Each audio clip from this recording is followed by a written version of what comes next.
ArtSpeaks event here at the University of Chicago. And I am Mary Harvey, Associate Provost, and I'm here to tell you that the arts are happening at the University of Chicago. We have a very particular view of the arts, one that is rooted in the research endeavor that we're engaged in here at the university and that is engaged with community and city and the world. And I want to give you just 3 examples of what we have going on in the arts. And this is to say there is a ton of stuff going on in the arts, way beyond what I could talk about tonight and way beyond what you want to hear about because you're here for other reasons tonight. So you can clap like, you know, get off the stage soon. The first thing I want to tell you about is the Richard and Mary L. Gray Center for Arts and Inquiry, a really innovative center that is bringing together artists who are scholars with scholars who are not artists to think about new ways to bring the arts and scholarship together. Really exciting stuff going on there. I want to mention as well the Reva and David Logan Center for the Arts. If you have been on this campus any time in the last year, you cannot have missed the fact that the Reva and David Logan Center for the Arts is going up just south of the Midway, a huge tower building. It's an extraordinary and beautiful building, which is going to have facilities for displaying the visual arts, for performance, for filming for screen filming, for all kinds of activities that is really about integration, bringing all the arts together in a single building, which isn't to say that there are not arts going on everywhere else on campus, but a really exciting center where stuff is happening all the time. We want you to be a part of that because the center is not just a place for learning and teaching, for debate and creation, but a place for the community to come together with our students and faculty who are making art and thinking about art. The Logan Center has a quiet opening. I'm looking at the executive director of the Logan Center who's very worried. A quiet opening at the end of March. That is when our students and faculty are going to be moving into the building, but it will be open at that point. The official opening will happen in October on the 11th, and particularly the 12th and 13th for all of the public of October. And we want you to be there. It's going to be spectacular. The building is, you're going to be thrilled when you see what the building is about, and you're going to be more thrilled when you see the activity that's going on inside the building. The third thing that I want to mention is our new initiative for arts and public life, an incredible opportunity for our students and faculty to engage with community and vice versa. We're going to be doing things that really matter in terms of K through 12 education, but the first thing that may be most visible to people is our Washington Park Arts Incubator, which is being led by Theaster Gates, who's the director of our Arts and Public Life Initiative. And this incubator is going to be a place where community, students, and faculty exhibit, perform, talk about what art is about and what art is about in community. It's going to be something new, different, and important in the city of Chicago. So we are now going to talk about ArtSpeaks. ArtSpeaks, a series that's been going on for a number of years here at the university, where we try to bring artists who are really doing significant work into the public to perform, to exhibit, whatever their art happens to be, but also to engage in conversation about what their practice is about. And today, to help us with that conversation, we have Theaster Gates, who's planted anonymously somewhere in the audience. You'll only know when it happens. But meantime, you didn't come here to hear me talk. You came here to hear David Wax Museum. And here they are, David Wax Museum.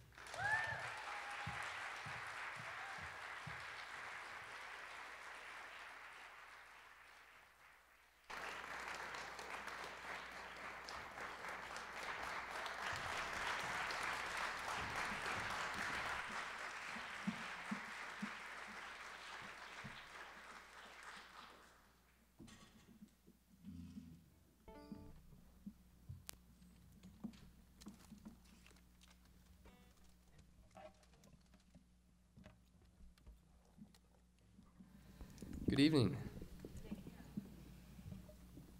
All right. Everybody good?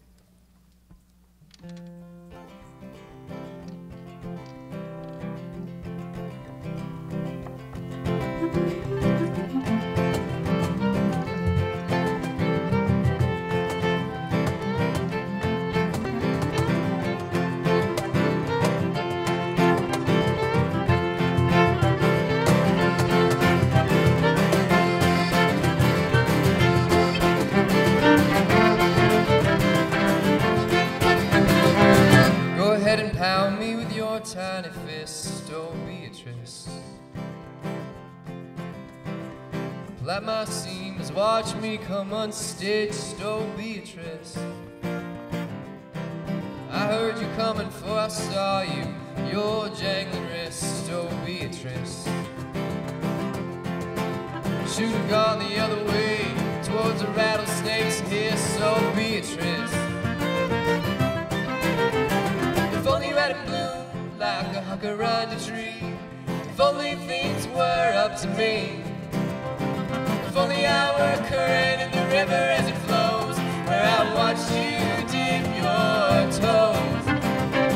See you right now.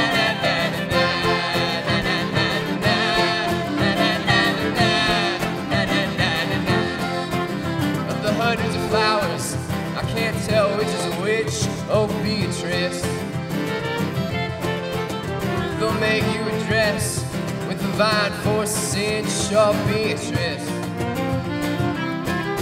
Tell me, is it merely a will-o'-the-wisp, Beatrice? Think I could make you less weeping with a wish, Beatrice? If only you had a bloom like a jacaranda tree. If only things were up to me. If only I were a fish in the river as it bends, where I watch you slowly wade in. See you right now.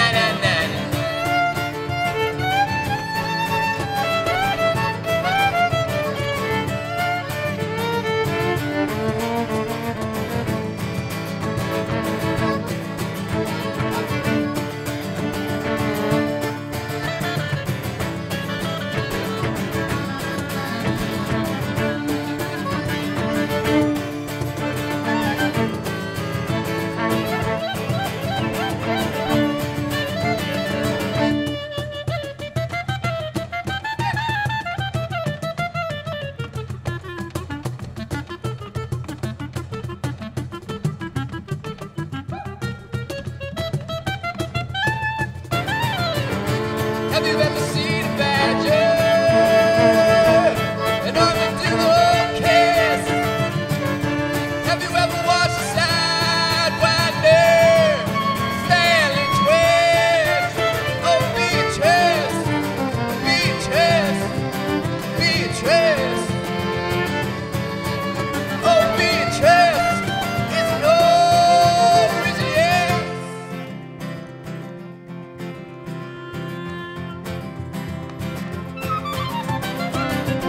When the moon hung low like this, Beatrice. Two tamarind trees fit to touch through the mist, Beatrice.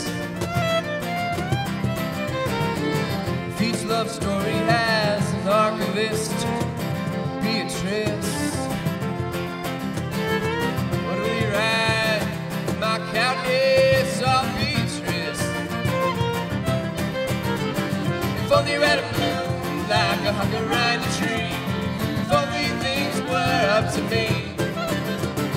If only I was the sand in the white Boston River, where I watched you dry off and shiver. See right now.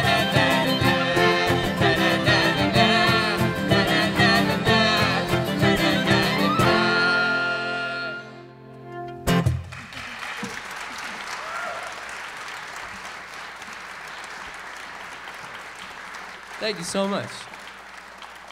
Oh, it's so wonderful to be here. Thank you all for coming out, spending your Friday night with us. It is Friday, after all, right?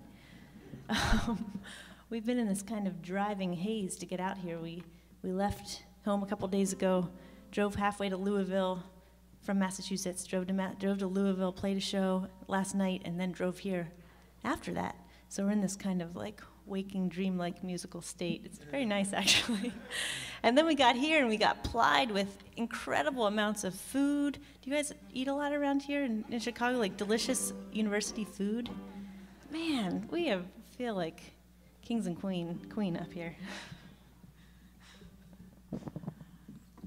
This is an old folk song from Mexico that I've written some new words for, but it's based on the spirit of the traditional one that's about the troubles a young man is having with his future mother-in-law. Here we go.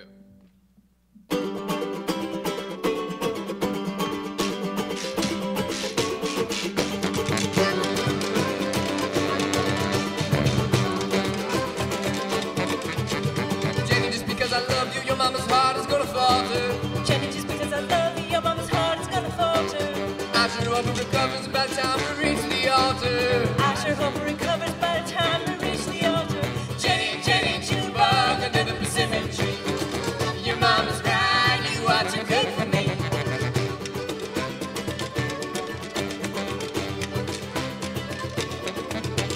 Jenny, just because I love you, your mama's threatening Alabama. Jenny, just because I love you, your mama's threatening Alabama. Tell her we'll need her around because soon she'll be a grandma. Tell her we'll need her around because soon she'll be a grandma.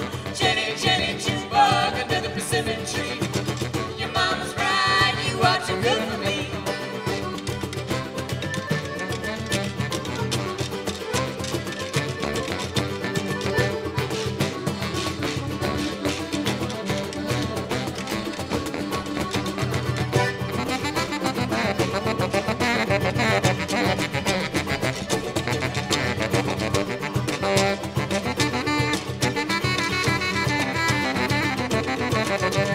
Jenny, just because I love you, your mama's cursing her out of luck.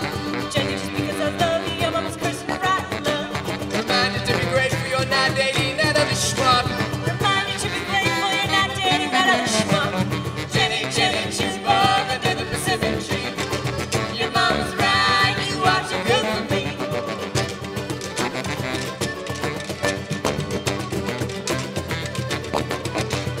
Jenny, just because I love you, your mama's come all undone. Jenny, just because I love you, your mama's come all undone. I don't know, soon I have no job, but soon I'll be her son. I don't know, soon I have no job, but soon I'll be her son. Jenny, Jenny, Jukebug under the Pacific tree. Your mama's right, you are too good for me. Oh, Jenny, Jenny, Jukebug under the Pacific tree. Your mama's right, you are too good for me.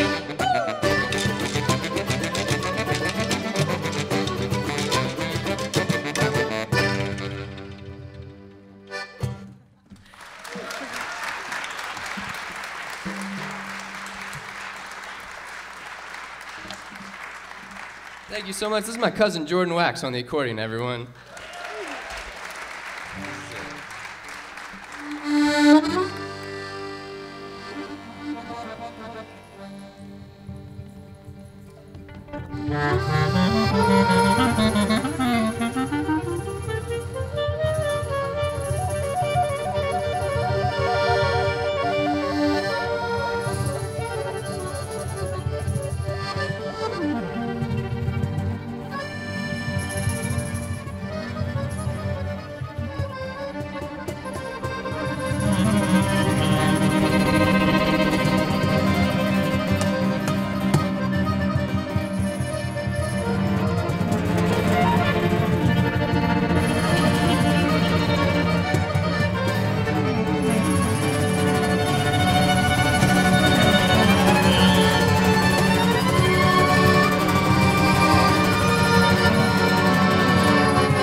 you.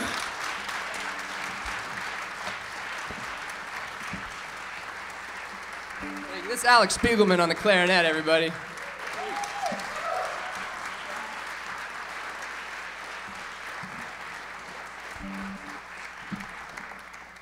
Can you mute the fiddle up here and actually mute everything, and we'll come to the middle mic here.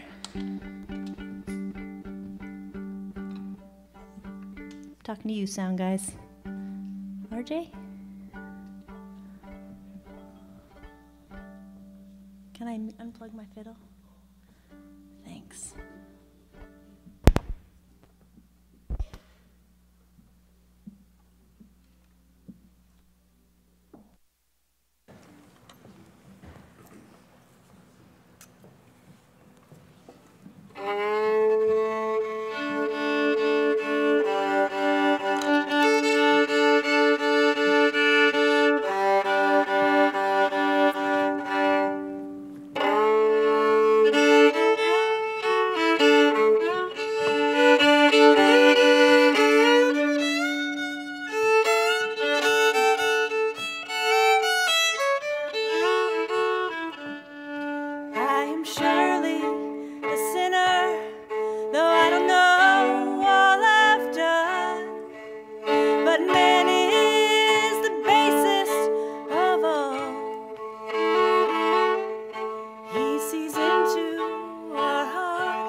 So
if you handle the man happiness too.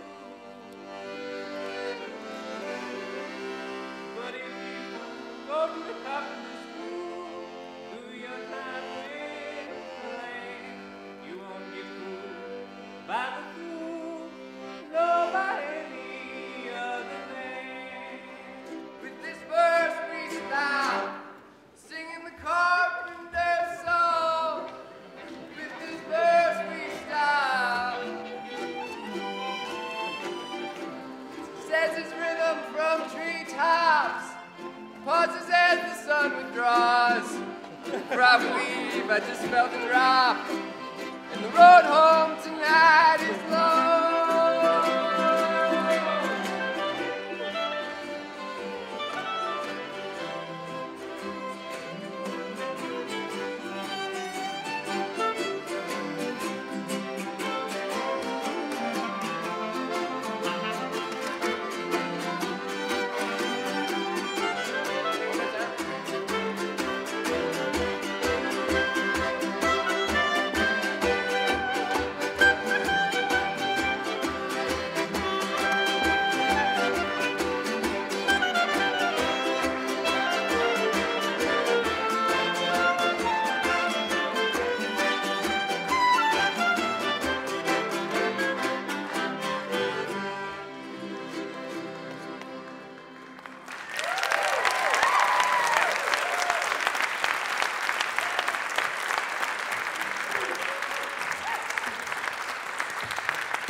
I promise I put on my special rose perfume for that seating there.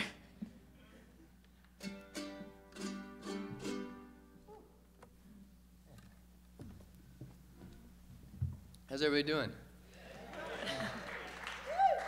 It's nice when we have balconies to roam on. Such incredible space. Oh my God, it's so beautiful. There's this thing that keeps happening. I keep glancing up, and something about the way those, I guess it's stained glass, but it's kind of the rock formation. Architect, help me out here. What are those kind of scallopy windows called? Anybody? Theaster? Well, anyway, I keep looking up, and they look like this kind of like row of elders or angels looking down on me. It's really spectacular. Come stand over here and look at that row. It's kind of out of the corner of your eye. Anyway, it's a really magical moment over here. I just tried to share it, but.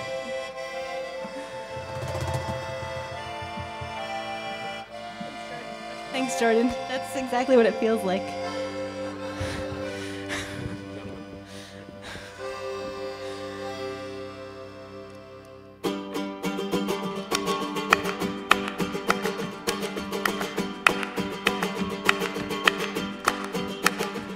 I was born, broken-hearted boy, give or take an ounce. In the world, making me a break, waiting ready to pounce. I was born, broken heart, she was broken. I was born, broken heart, she was broken. Ooh, into. If you're out, wandering the street, knocking my window will open. My bed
Thanks. We're going to take this moment to bring Theaster on stage with us and ask some questions, or just chat. We'll do whatever, really. The David Wax Museum.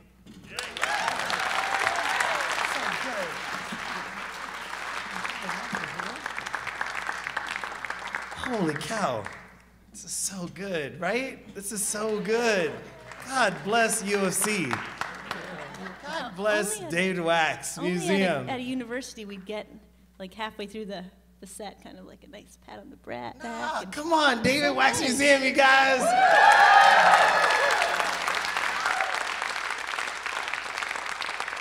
Hey, you know, on one level, like if this is the first night that you guys are experiencing this music, I hope that you feel like it's complicated. Like there's some complicated stuff happening on stage.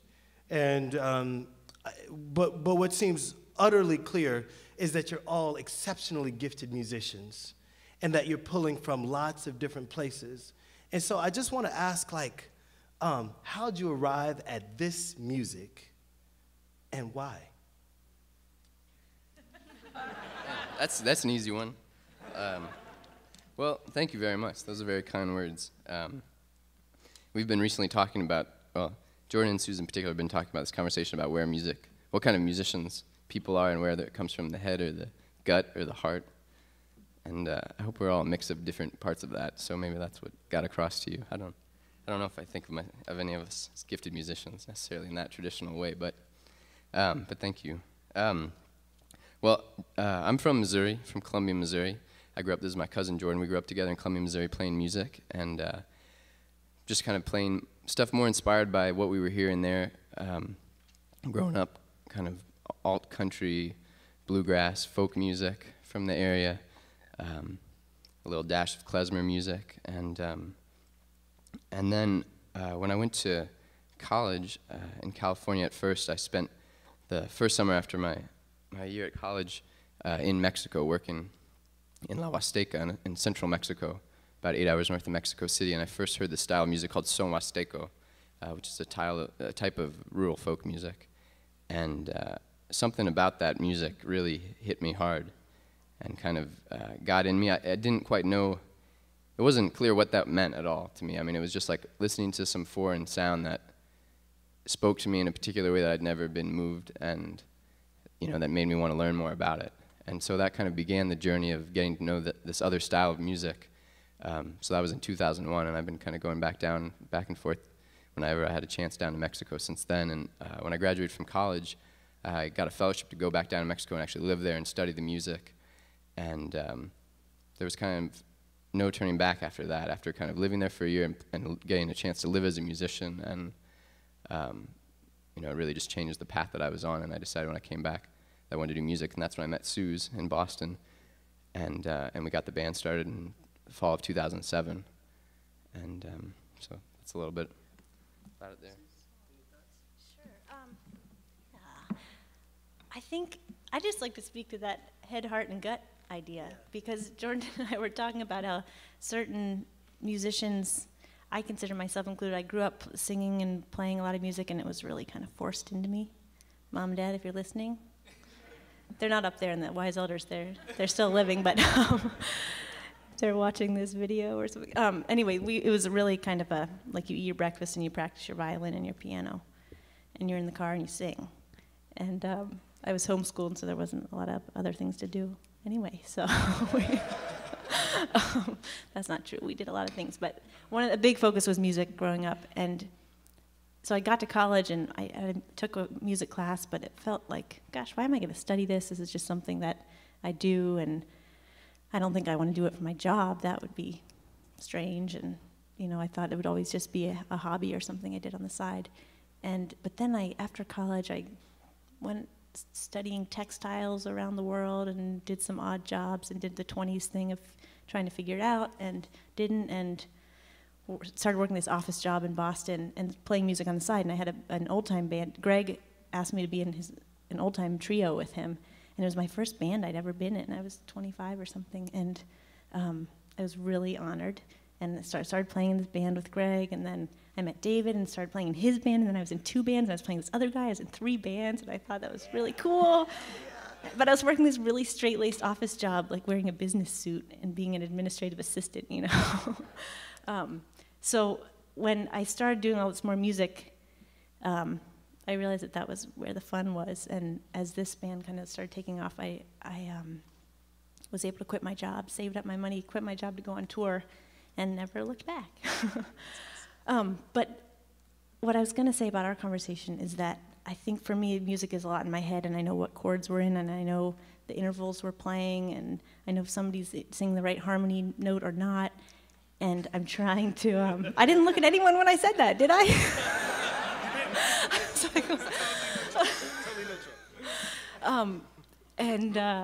But I've really, and it's part of my kind of heart space because it's something I did with my family, but I'm really trying to move down into my gut and like let music come from somewhere deeper because I see Jordan and David and Greg doing that a lot. And so I'm... What about Alec? Well, Alex studied music, and so he studied music in school. Alec, you can say it yourself. So he knows about having music in his head too, I think. That's why I didn't put you in the gut category. Well, thanks. Oh, Alec, you know, we intellectuals always get it bad, don't we? I'm glad she only relegated my music down to my gut, not any lower.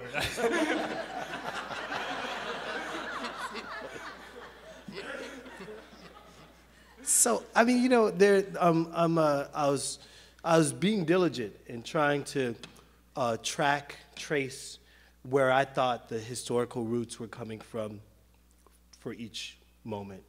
Beatrice, you know, kind of thinking about that. Let's see what the names of you having this jawbone that you seemed really comfortable with, and it seemed like when you had the jawbone in your hand that your legs did something different, that your body, that you became something else. You know, that there was a way to hold it. I didn't grow up playing jawbone and having to practice it. Like, now, Suze, play your jawbone. So that's good. So now I can like really access a different part when I play it. You know, but I do want to ask this question about, like, say, the what feels like I don't know, a real unity of form from one song to the next, like a real insistence on the kind of quality of that song, you know, that we're really going all the way with that song, that, you know, Let Me Rest is what it is, and then, you know, and I would love for you guys to just talk about musical forms that are different, that you're playing 6 songs in one set, but they represent a whole swath of the world, a swath of the Americas, but you're really kind of articulating them thoughtfully, individually, and I just want you to talk about then these musical influences, your commitment to each form. You know, if you could just talk about form and content and adaptation, because there's also a little bit of, you know, this was an old song and I wrote some new words for it. If you could just speak to some of those things. Jordan? That's a good question.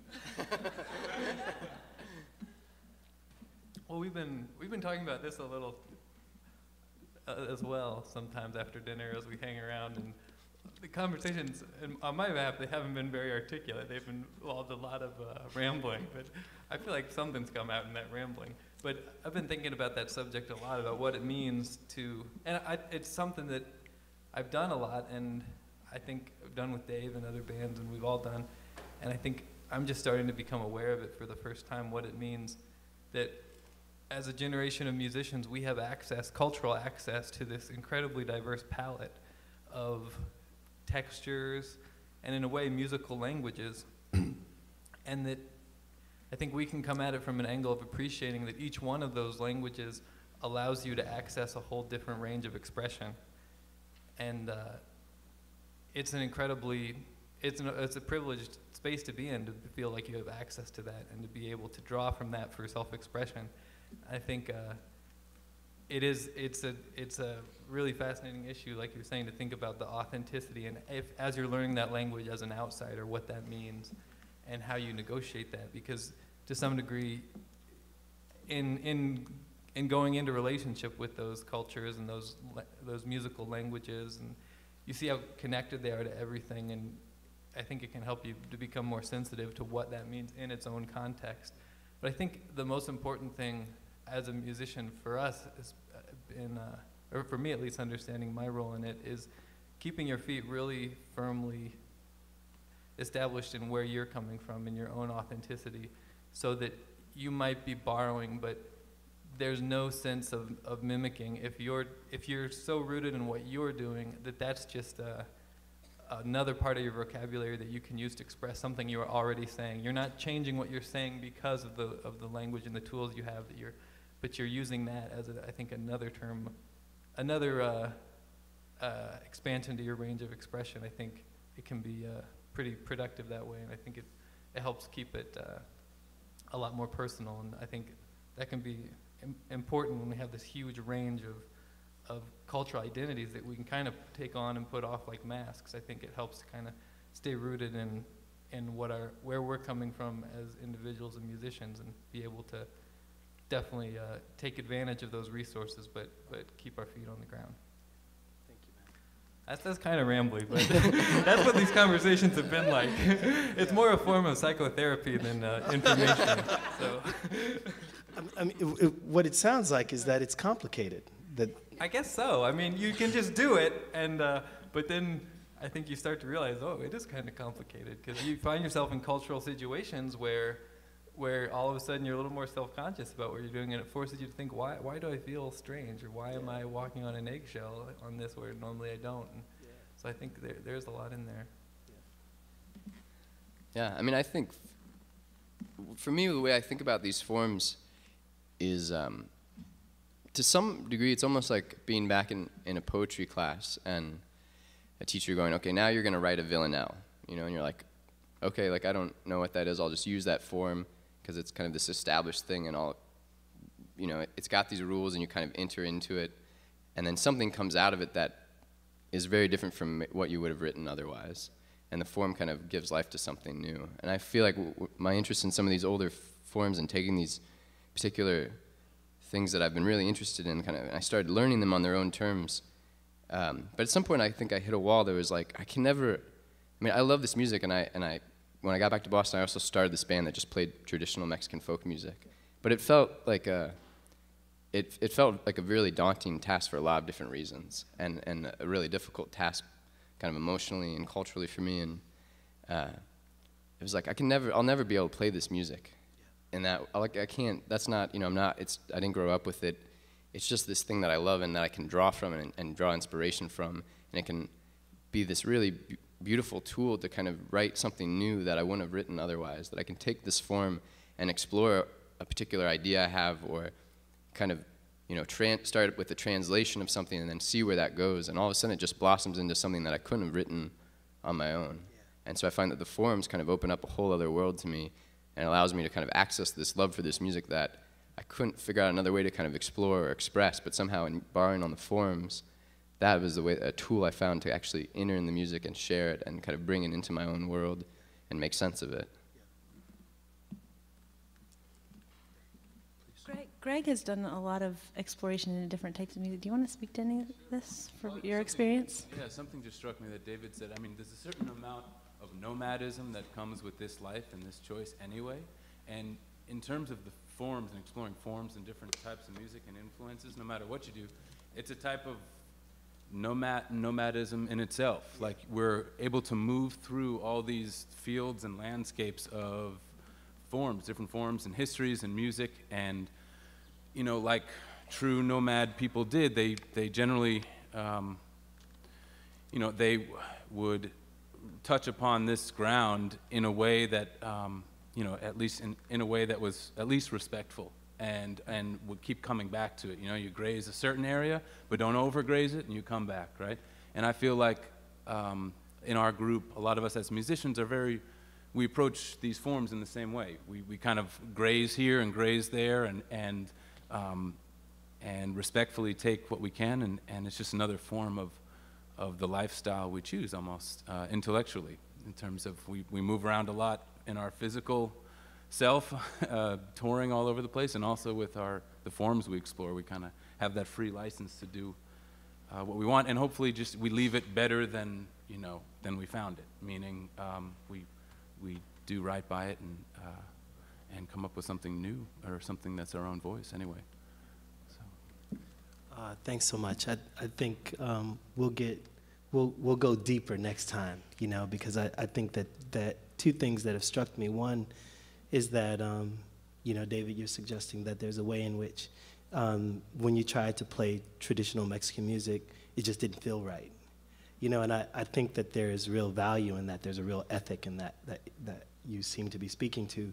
But that when I saw you holding this really beautiful, looks like this handmade guitar, that you started rocking out like a fucking indie rocker. It's like you were ready to and I saw something really purely Missouri in it, which was awesome, But that also, that is in addition to all these other accumulations that are sincere accumulations. So it's really beautiful music.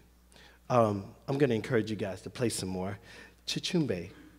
Can you guys talk to me a little bit about some of the music that we're going to hear, and especially this next song? Yeah, for sure. This is an old song that's from southern Veracruz, Mexico, and there's a style from southern Veracruz called son jarocho, and there are groups here in Chicago that play son jarocho.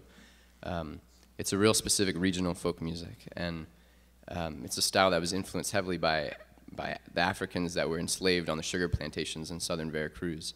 And so this song supposedly has roots back in Senegal. The word chuchumbe supposedly meant belly button.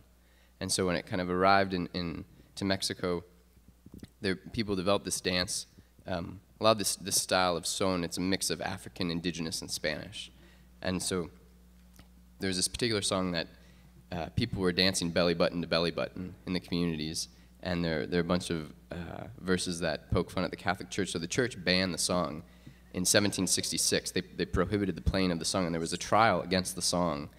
And fortunately for all of us, as part of the trial, they wrote down the lyrics to kind of prove how dangerous this song was. And those lyrics survived in the archive. And then these Mexican son jarocho players in the last 30 years that have kind of led a revival of son jarocho found the lyrics in the archive, put new music to it, and now it's played once again all over southern Veracruz. So I heard it down there, and this is a translation of it for you. Thanks so much. So the belly button meaning of chuchumbe has changed a bit for those of you over 18 in the audience. Ready? 1, 2, 3, 4.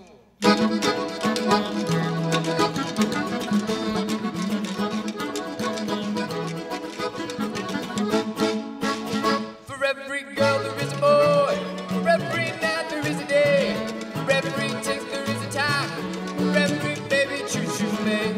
Things go well and things go bad. Choo-choo babe will never take. If things go well and things go bad. Choo-choo babe will set you straight.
cool. I remember the first time I looked at a commercial and realized that there were black people in Mexico. I was like, damn, everywhere. This is great. Like, that was just like so like, damn near Calypso, you know, just like so good. Choo Choo Bay. Good Lord. Right? I mean, it is, I think that music is one of the things that allows us to unpack culture and the complicatedness of culture, and that these things that we think that are absolute, that are absolutely this or that, we find that there is actually syncretism. And in the same way that people talk about religion and syncretism, that we find that the work that you guys are doing is not unlike the work that other folk were doing, that Africans trying to make sense of this new language, Spanish, in this new world, or indigenous people trying to make sense of these new people who are, you know what I mean? That all of those things, in addition to conquest and war and annihilation, and that thing is also new love and beauty and sensuousness. And I feel all of those things playing out in this piece that you guys just did. So thank you so much. And I think that the struggle that I hear in you, Jordan, is that it feels like a very earnest struggle. And it's really beautiful to hear it contemplated as we make this music. University of Chicago, Arts and Public Life, Logan Center, baby. Right on. Is that a pitch? Did I just do a pitch? I think you just did a pitch. That's great to hear what you're saying. It's almost an answer to what I was talking about, that kind of conflict sometimes when you have to deal with that complication, that in a way you have those two sides. You have the war and the conquest and the collision, and the people that say, hey, no, that's far enough, get out of here, you know? And then you have on the other side that kind of sensuous syncretism where it kind of unpacks all that baggage. And I think in a way it's great. With music you can approach it, and in a way it's the same thing culturally. It calls for just a lot of kind of generosity to allow for that sensuousness and that syncretism to take place. You know, tonight there's a lot of students here, and I would imagine that some of them are also musicians. It seems like you guys have had an amazingly forward career as artists and musicians. And I think I'd be remiss without asking you guys to just reflect a little bit about your experience of like being hot and young and being able to road trip and make good music. Maybe Alec, you want to take that one? Yeah. Thanks, Alec. It's hard to be beautiful and young and talented.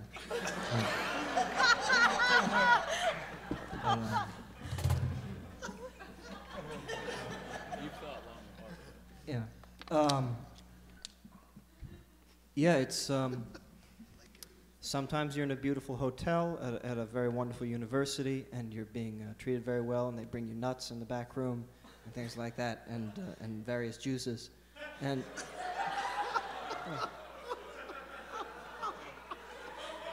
Keep going. Yeah. And then sometimes, you know, you're staying on your friends or a friend of your friends or an acquaintance of friends of your friend's couch in a city where you don't know very many people, and sometimes those things are right next to each other, and sometimes you're playing in front of 100 people, and sometimes you're playing in front of like 2 or 3 or no people or something like that, and there's a lot of this, and I think everyone up here has experienced that. I experience that all the time. I love what I'm doing. I love that I feel lucky that I get to play music, or that I chose to play music all the time. But it's also the kind of thing that I constantly question whether this is a good idea.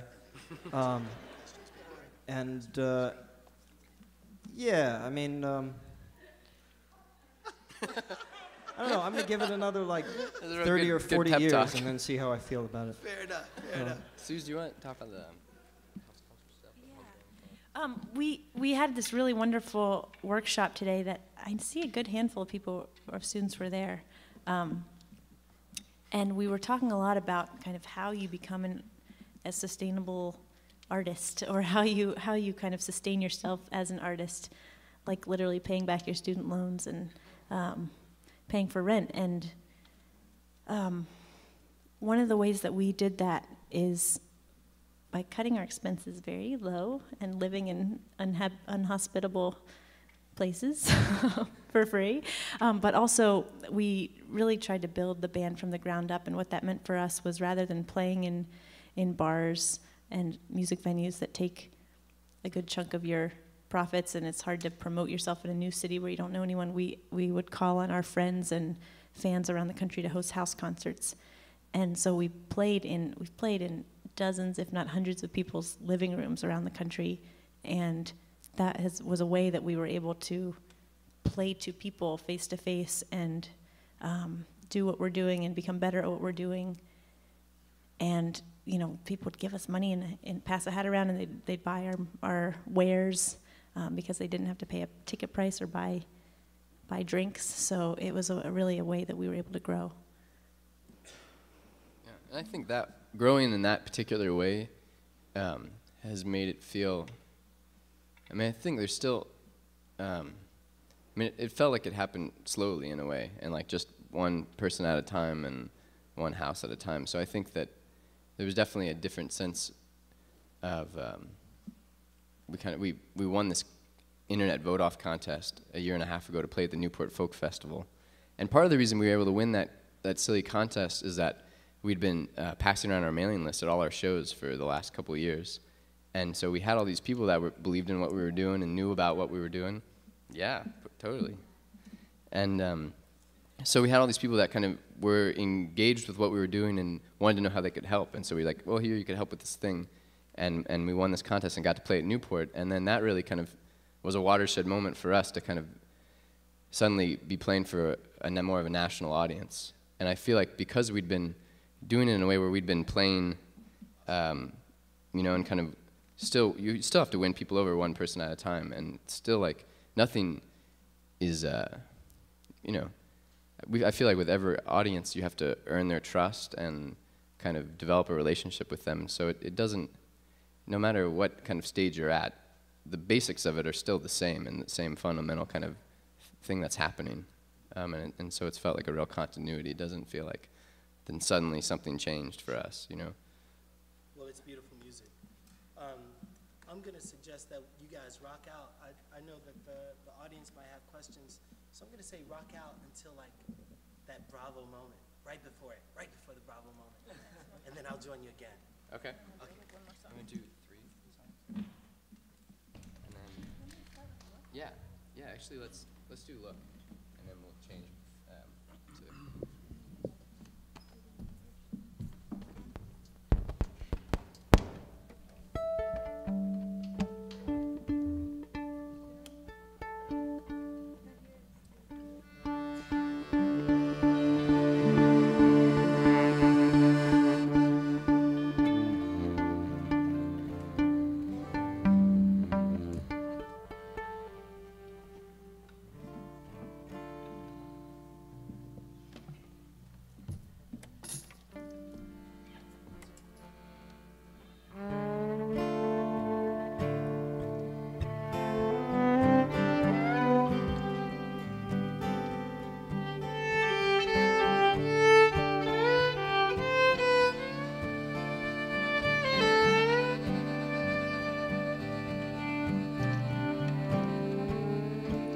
See how I'm trembling. I can barely breathe.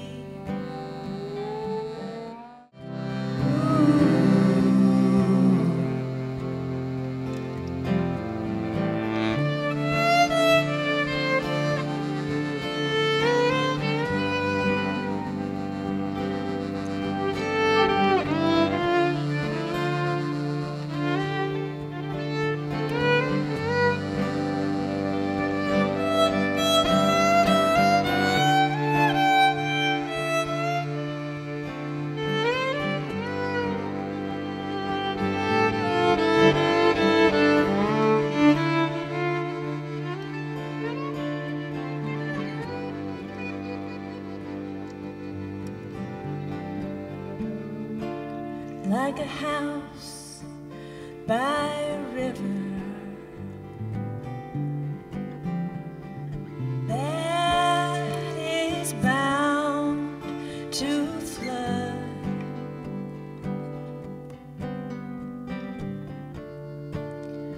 I'll stay right where I am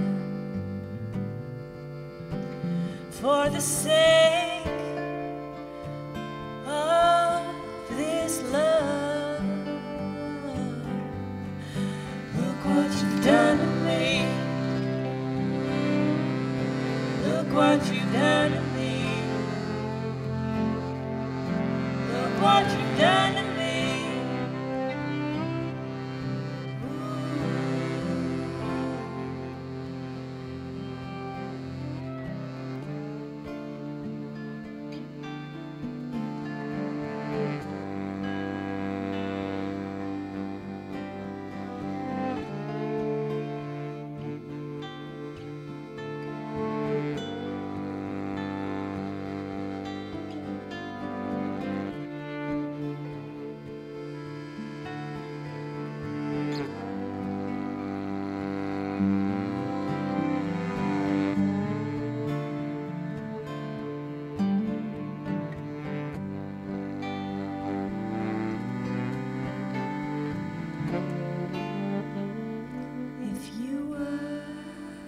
Turn to me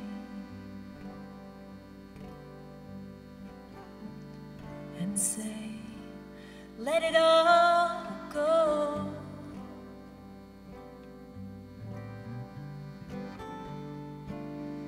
I do it, and that scares me.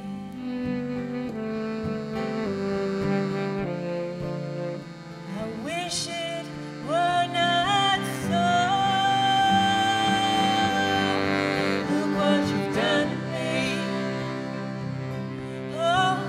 What you've done to me. Look what you've done to me.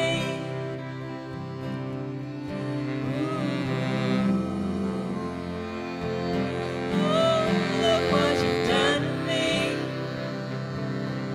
Oh, look what you've done to me. Oh, look what you've done to me.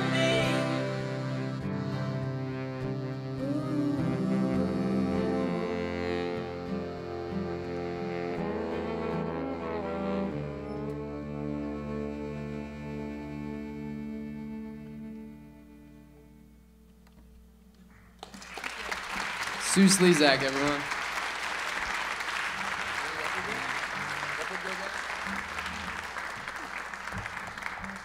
Thank you so much. We're gonna play some brand new songs for you that we just recorded on a new record. We're just starting to play out, and we're very excited to get to share them with you. The record won't come out till the fall, but we're actually, I'm just going to say it because I have you all watching me, and you can't go anywhere. We're trying to raise money for the new record, and that's one thing that young bands are doing now rather than getting a record label. We're raising the money from our fans and having it be kind of community supported.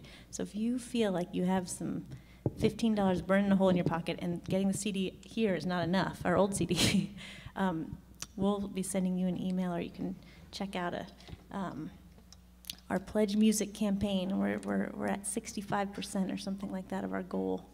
So we got 10 days left. Anyway, that's it. I won't say that anymore. And our CDs tonight, though, are just 10. Special oh yeah, student price. special student discount, just $10 But even for if you're not a CDs. student, you can get it for $10. It's true.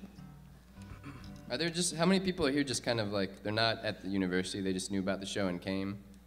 Oh, Hey, wow. Awesome. nice. Sweet. That's Thanks, fantastic. you guys. All right. This is a new one called The Leopard Girl. If anyone needs to get up and dance in the aisle, please do. Ready? 1, 2, 3, 4. Well,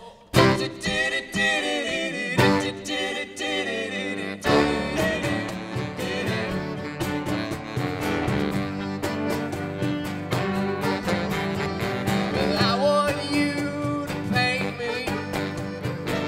Pick up your easel and your brush. Not well versed in art, but I know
how I look through your eyes.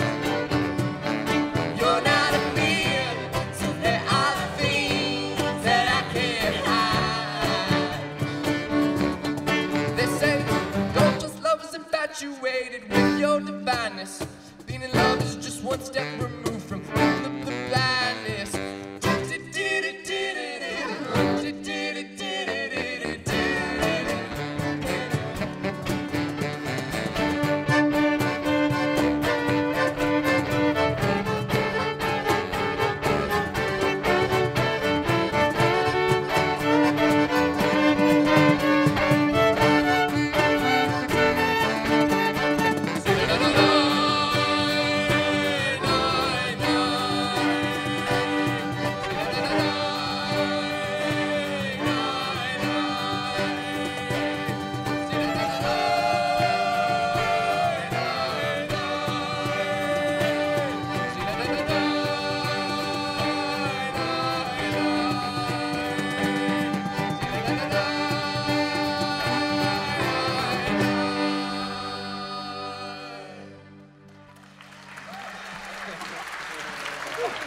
Hey.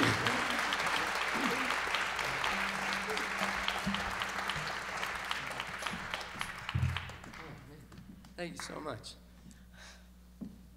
Theaster, what are you thinking? We've got kind of. Yeah, we'd love to rock out. Is there? But do you want? Is there anything you want to do before the? No. All right. All right. Fair enough.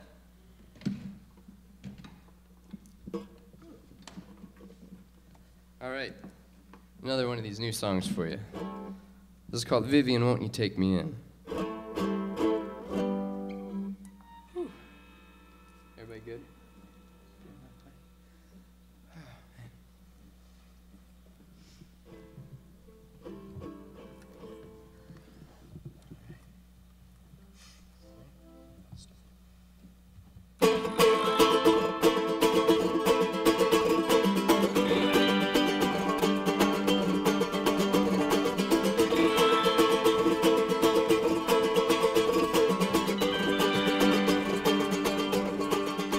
Like an egg, breathing its last breath in a frying pan. I take stock, oh what a mess of a man I am. I've grown as rotten as an old sweet tooth. I can't lie, but I've gotten good at telling half truth.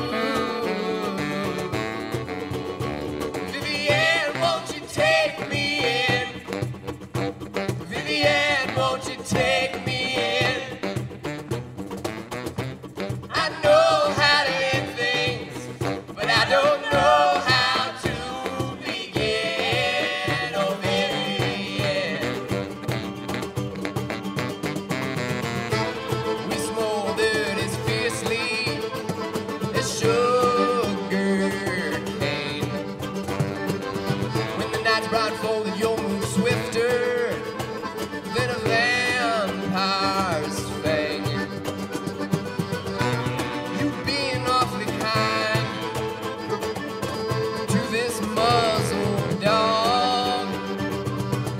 Lost to sea, you're the coastline, and I'm calling to you through the fog. Vivian, won't you take me in? Vivian, won't you take me in? I know how to end things, but I don't know how to begin. Oh, Vivian.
Anyway, that's Greg Glassman holding it down, the cajon, the electric guitar, the Leona. All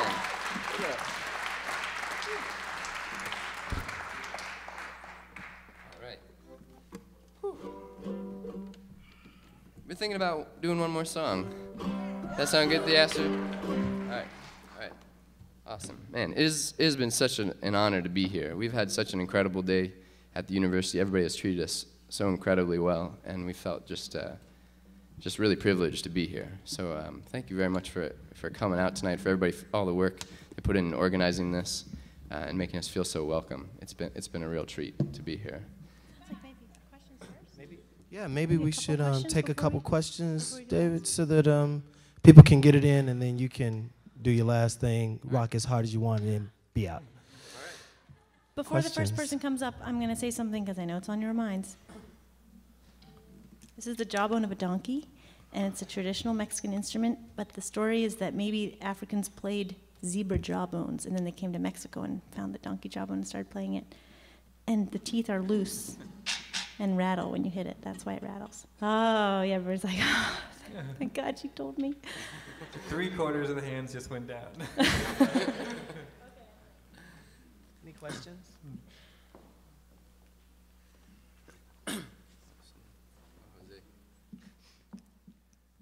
Hi, Dave. Hi. Hey, Suze. Hi. Jordan and I would have brought you a Cliff Bar. But university already provided us 10 downstairs. Oh, excellent. Wonderful. Actually, I remember the first time I saw you guys when you guys were at Stanley's, that sports bar down here a while ago. And I fell in love with this of that night. Just kidding. I fell in love with that song, The Least That I Could Do. I was hoping that you might be able to, tell me a little about it, because that's something I listen to a lot, and I really would love to know a little bit more. Thanks. About that song, yeah. And a good friend of mine that's here tonight said he listened to it on repeat recently while he was grading some papers for a very long part of the winter. Well, we hadn't been thinking about it because we tried this piano out earlier and it was out of tune. Oh, was it? So it wasn't going to work.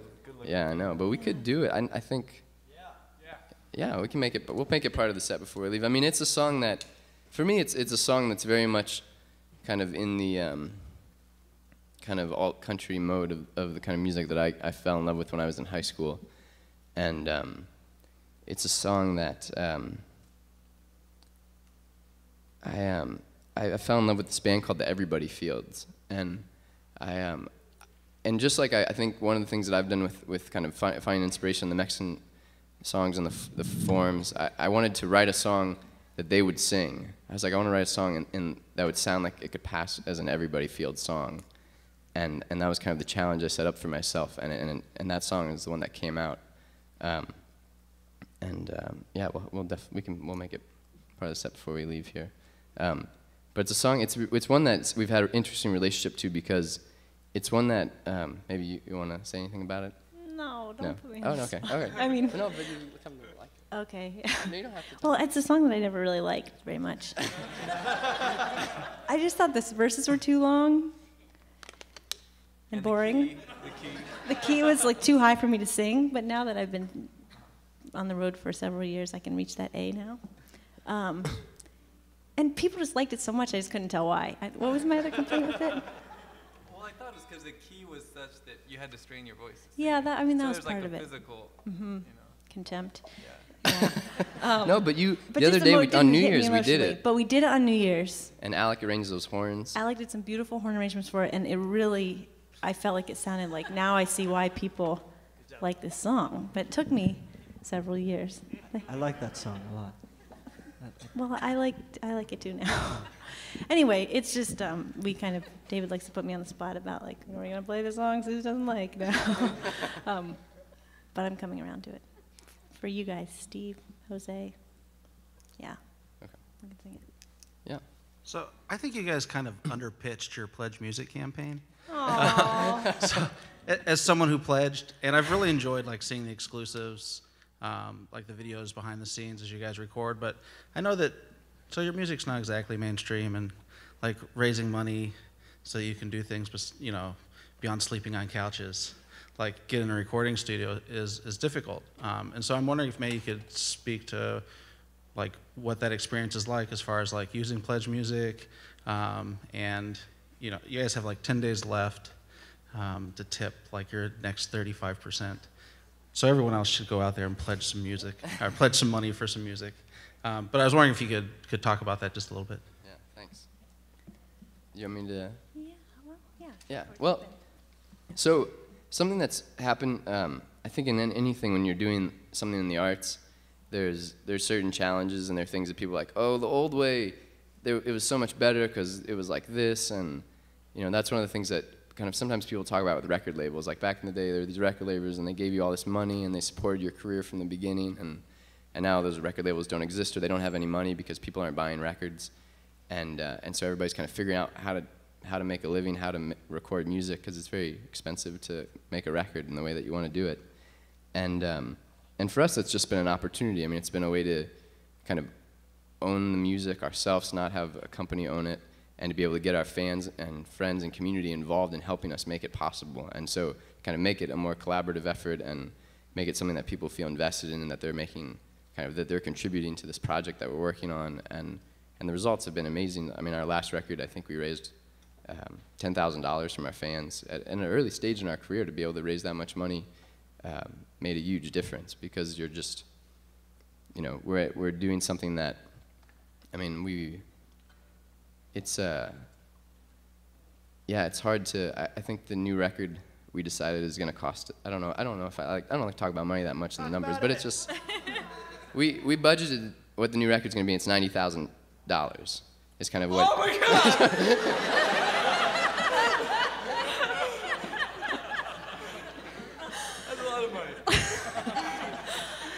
I don't know if and that's... we're not, yeah. when we said that we're 65%, we're not 65% of 90,000. We set a much lower goal than that. But it would be a huge... We set up like a portion of that, a third of that we're trying to raise from our fans out, and the rest is just from touring and stuff. But and it's kind of, you know, and it's a number, like for some people, that's like a number, I don't know, that number means different things to everybody in this room, I'm sure. It made Jordan you know? shriek out loud. His body just convulsed. And so it's, you know, it's just like... So this thing, what we've done with this Pledge Music campaign is a new way. It's kind of like Kickstarter, which a lot more people are familiar with. But it's a thing where we kind of are getting people who pledge. We're doing this thing where we're like we're trying to record a bunch of stuff from the studio and write more personally about the record and take pictures and kind of make that just for the people that have pledged, so that it's kind of something that they're in on a little more for getting involved and for helping us make the record. There are also these exclusives that, so if you pledge $60, you get a hand-knit hat from me or a hand-crocheted hat from David. But those are all sold out. Sorry. That was the first thing that sold out. Isn't that amazing? Who knew? I think I'm going to go into knitting. We also have a hand portrait of the band, and we have a house concert for a pretty expensive price tag. We have postcards from the road. Like, we'll send you postcards from the road, which I'm feeling really ashamed about because my dad ordered that, and I thought, like, geez, my dad shouldn't have to pay me to get a postcard. And then, well, anyway, yeah, and for also a high price tag, we'll come and cook you dinner. We're actually good cooks. Oh yeah, really? You would? Okay, we can make an exception. If you're serious, I'm serious. We had said only in Massachusetts we'll cook you dinner, but actually someone's already broken that rule, so we should just change that. Anyway, you get things in exchange for your pledges. Okay, thanks for bringing that up. What's your next question?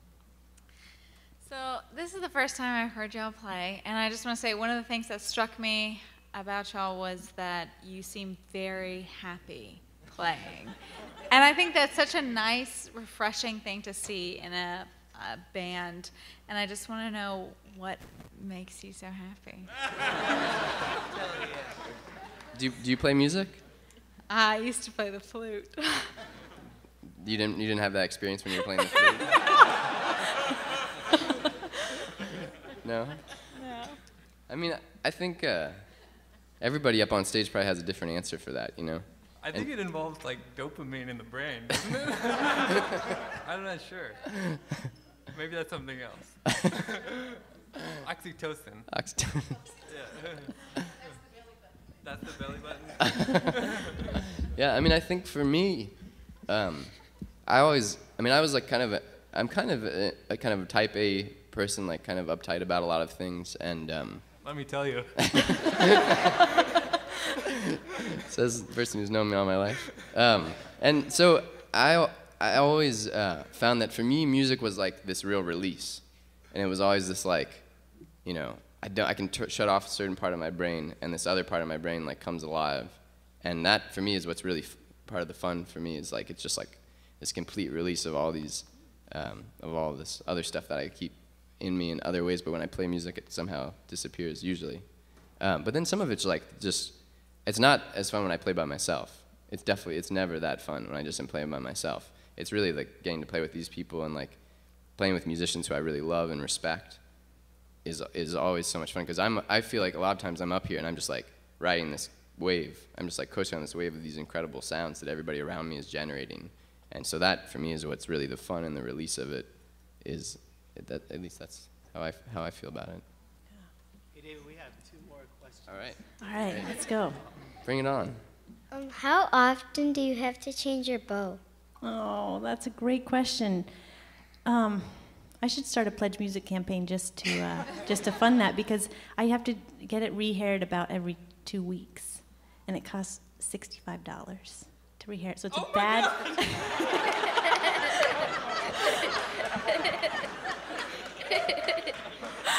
So it's an expensive habit.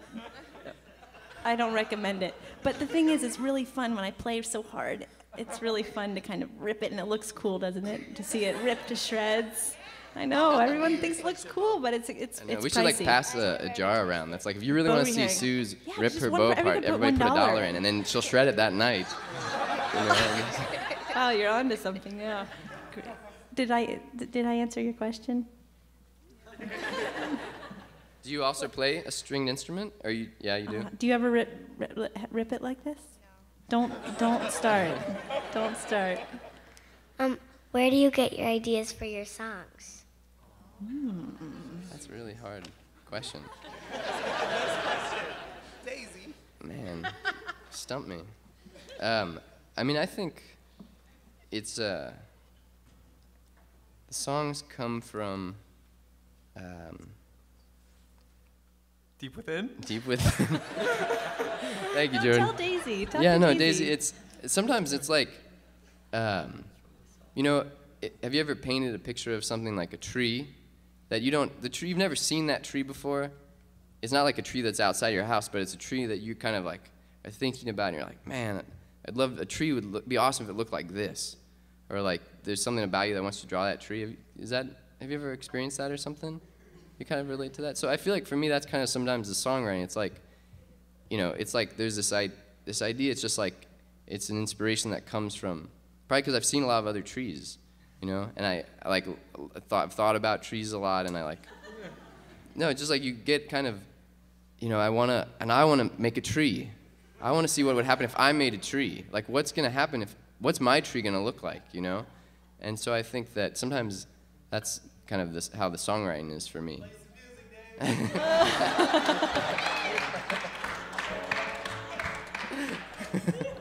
It was that bad an answer, huh? All right, we're gonna do Least I Can Do.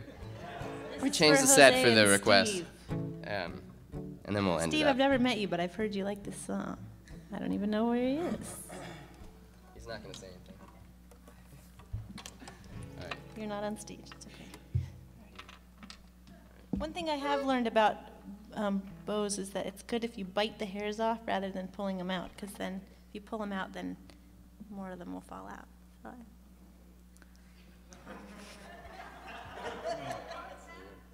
It's not really good manners, though.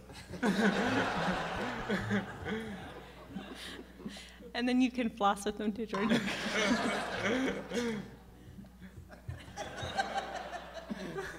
Later. All right. Ready, guys? You want to play electric on it, or you want to do? I'll do this. Okay. 1, 2, 3.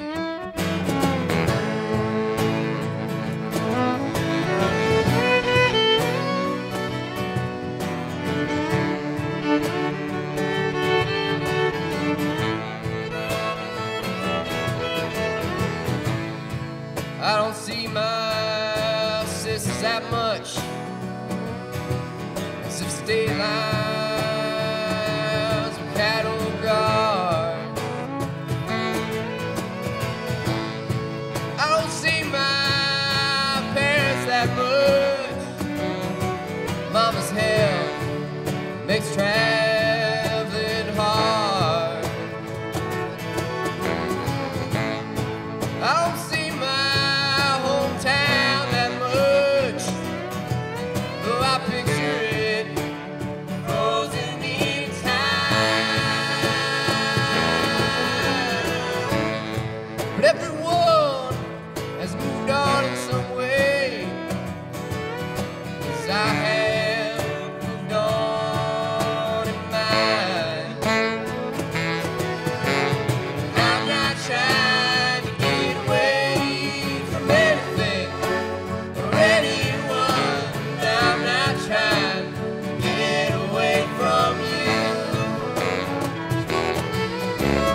tell myself it's the least I can do.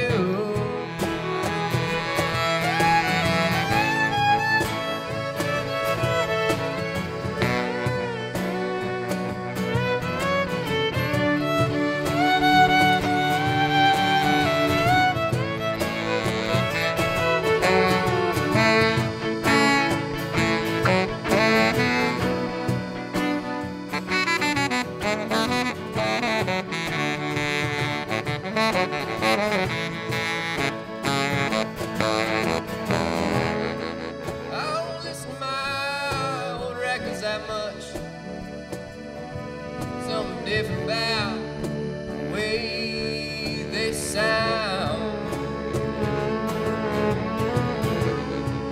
I don't swallow my pride that much.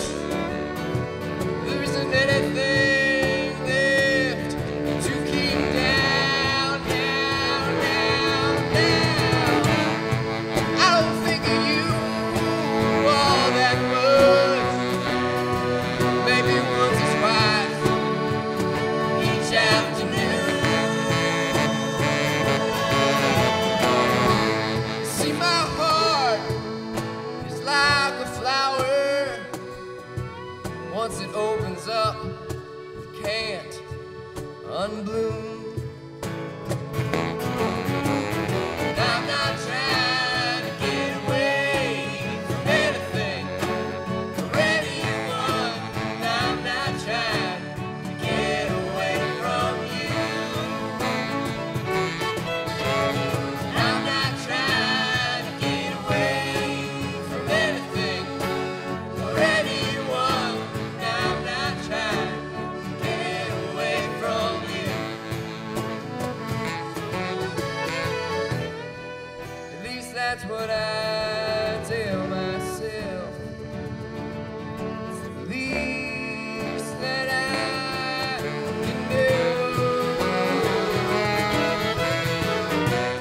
So much planted, you think something would grow in your heart, in your heart, in your heart.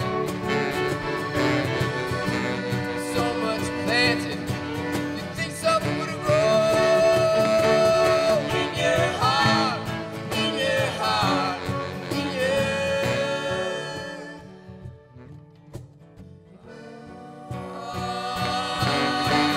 I'm not trying to get away from anything or anyone. I'm not trying to get away from you. Yeah. I'm not trying to get away from anything or anyone. I'm not trying to get away from you. So much planted, you think something will grow in your heart, in your heart, in your heart.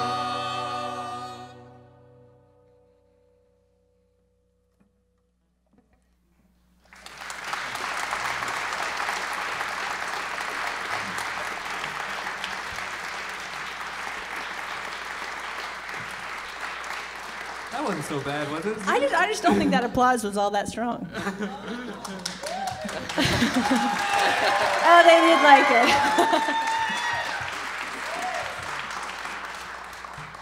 That sounded more like you liked that song. Did anyone else think the verses were kind of long? Yeah. Oh. I see.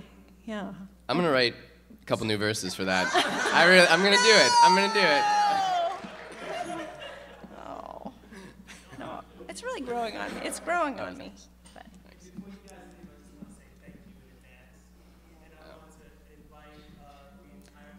But yeah, we're all invited to a party together out back. Isn't that amazing? The whole audience is invited to the party.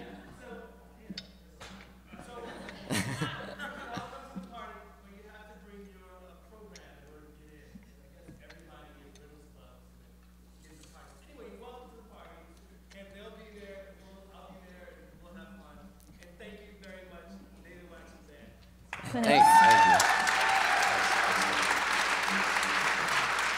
Thank you.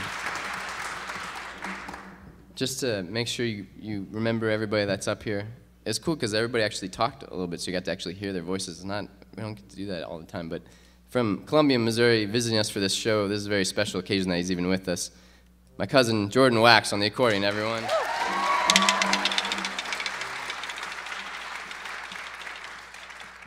From Brooklyn, New York, he flew in for this. This is a very special occasion also to have him with us. Mr. Alex Spiegelman on the baritone sax and the clarinet.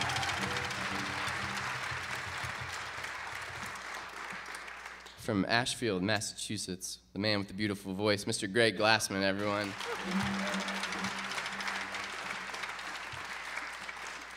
On the donkey jawbone and the fiddle, from Free Union, Virginia, Sue Slezak, everyone.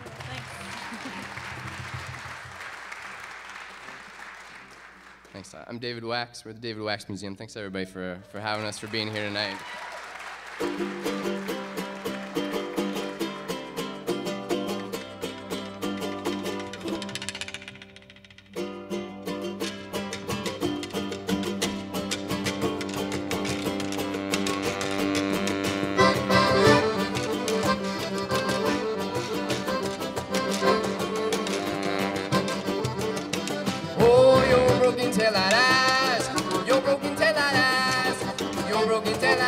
I get too near.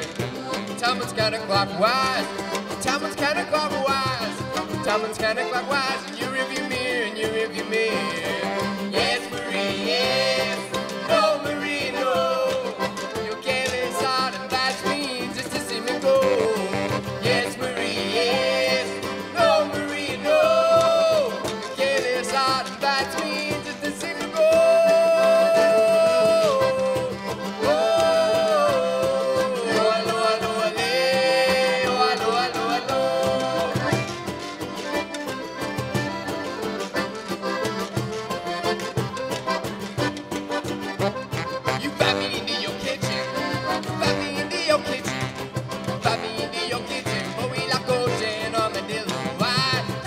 Don't listen.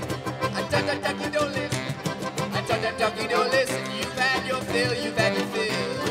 Yes, Marie, yes. No, Marie, no. Your careless heart invites me just to see me go. Yes, Marie, yes. No, Marie, no. Your careless heart invites me just to see me go.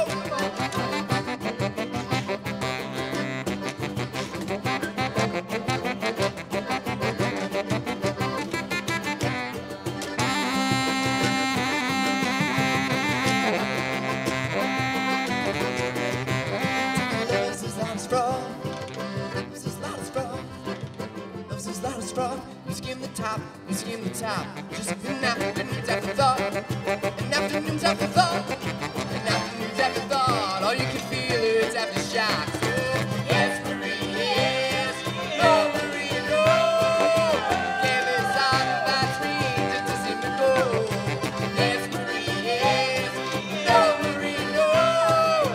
Careless heart invites me just to see me go. Come on, Sue.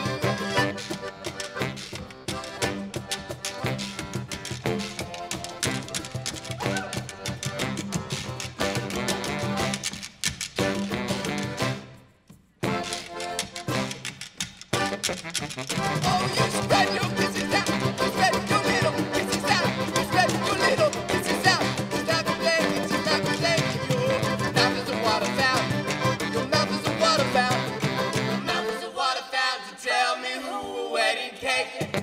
Yes, Marie, yes. No, Marie, no. Careless heart invites me just to see you go. Yes, Marie, yes. No, Marie, no. Careless heart invites me just to see me go. Careless heart invites me in just to see me go. Go, go, go, go, go, go, go, go, go. Thank you so much.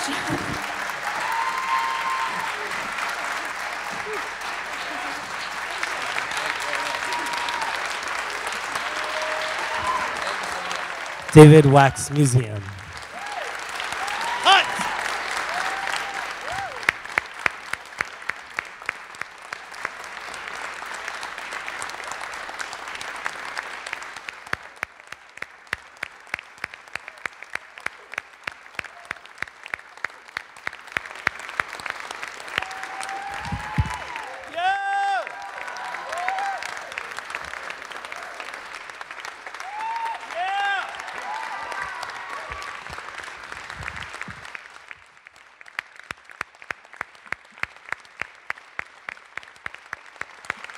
Thanks.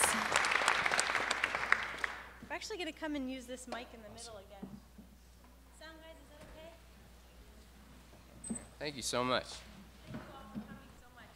We also want to give a special thanks to Brian LaDuca, who had us and had you all here. He's been an amazing person to work with, and the whole university has been, that we've encountered, has been a real treat to work with. Thanks, sound guys, too. Peter and RJ.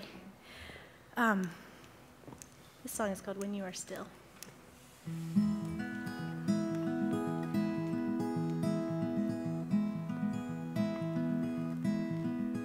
How I love when you are still, like a bird on my windowsill, like a bee in a daffodil.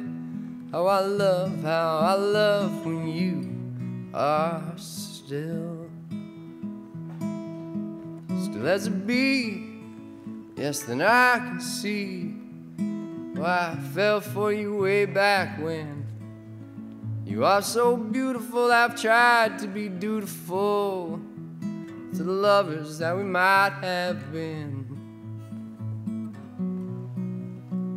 How I love when you are still, like a bird on my windowsill, like a bee in a daffodil. How I love when you are still. 'Cause when you're still, I can fill you up like a pitcher with no brim. Still water shows us what we know, our dreams however inarticulate and dim. How I love when you are still, like a bird on my windowsill, like a bee in a daffodil. How I love when you are still. 'Cause when we talk amidst corn stalks, you sway as they do with the breeze. The world I've built, it walks on stilts. Watch how it falls down with such ease. How I love when you are still, like a bird on my windowsill, like a bee in a daffodil. How I love when you are still.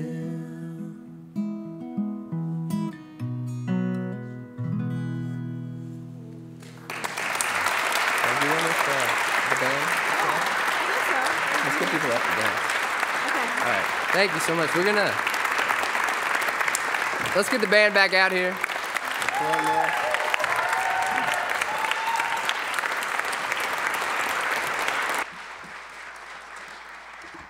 All right, there's only one precondition, is that you all stand up and wiggle. You can clear out into this middle area if you need a little more dance front, room. Stage for the really bold in you. Is that okay, everybody? Is that all right, Brian, if we have people dancing up on stage, or is that... Man, who here is brave enough to kind of come use this dance space with us? Come on, guys. Please. We're not going to do the song then. We're not going to do it unless we... All right. Oh, that's an old trick, David. All right. Yeah, once you ask them, they're ready. All right. Careful of the wires. Nice. Yeah. Move that auto harp here. Watch out for the auto harp. All right. Ready? Excellent. All right. Man, they didn't have to be asked twice, that's for sure. So we're going to play this really slow song now. Yeah. Jordan.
tamales and iguana, Junior margarita, President Junior one, 1, 2, 3, tamales and iguana, colas, colas, colas y Nicolas. Hey, the chili, but you never got a kiss. You took it out of Mexico, but you got it. Now you're gonna have a baby and she'll be a Mexicana.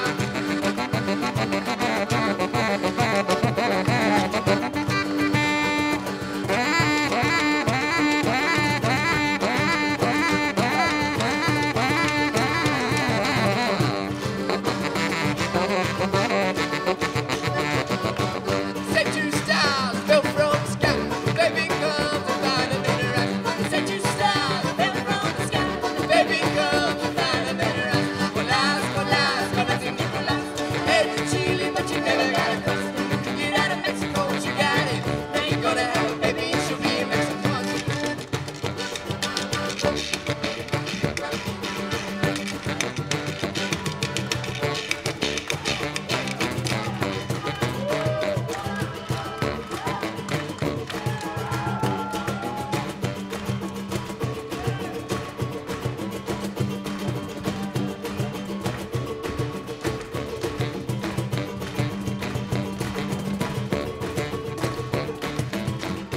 Ya me despido porque no puedo más. Aquí acabo cantando los peces de colas. Aquí ya me despido porque no puedo más. Aquí acabo cantando los peces de colas. Colas, colas, colas y Nicolás. Hey, the chili, but you never got a cross. You took it out of Mexico, but you got it. Now you're gonna have a baby and she'll be in Mexico. Colas, colas, colas y Nicolás. Hey, the chili, but you never got a cross. You took it out of Mexico, but you got it. Now you're gonna have a baby and she'll be in Mexico.